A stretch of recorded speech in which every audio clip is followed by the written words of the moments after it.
quand on a acheté ici, sur mon encontre, on a acheté suffisamment large, avec du terrain, on a quand même 13 hectares.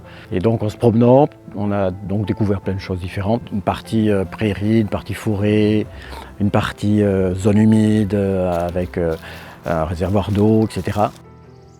On a quelques petites espèces qui sont vraiment protégées au point de vue national, mais on a surtout la diversité. Et puis à un moment donné, on a assisté à une conférence dans la région du Conservatoire des espaces naturels. L'histoire est un peu plus compliquée parce qu'en fait, ce n'était pas le but de la conférence. On devait visiter des ruines gallo-romaines qu'il y avait juste à côté.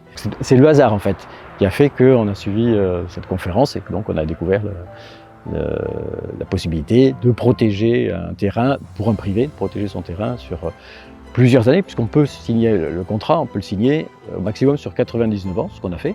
On s'est dit ça c'est une bonne idée. Donc là-haut, là on voit il y a une aire de rapace, je pense que c'est le Milan noir.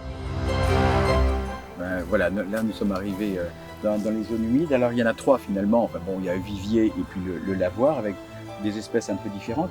Là j'ai attrapé un orthétrum, une libellule avec les ailes qu'on voit bien un peu translucides là. Le corps est bleuté. Puis on doit avoir une petite dizaine d'espèces de libellules sur cette zone secteur. C'est un mâle. La grenouille rieuse, on la reconnaît parce qu'elle est très marbrée en dessous.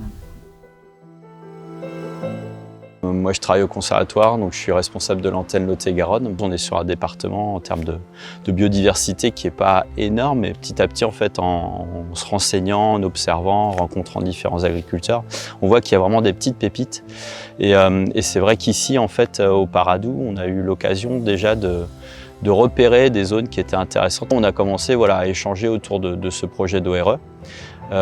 Et en fait, c'est vraiment ce que souhaitait le propriétaire, c'était de dire moi je reste chez moi, je suis dans ma propriété, mais par contre je suis acteur de la préservation de la biodiversité. J'ai un outil qui me convient. Il y avait un engagement fort des propriétaires, quoi. Je signe une ORE, je m'engage, et là je m'engage en plus sur 99 ans, alors, comme le dit bien François ou Alain, ils en rigolent parce que dans 99 ans, ils ne seront plus là. Mais voilà, c'est quelque chose de se dire aussi, on est capable aujourd'hui d'avoir une vision à long terme. Protéger l'environnement, c'était quand même notre point fort pour cette signature de l'ORE.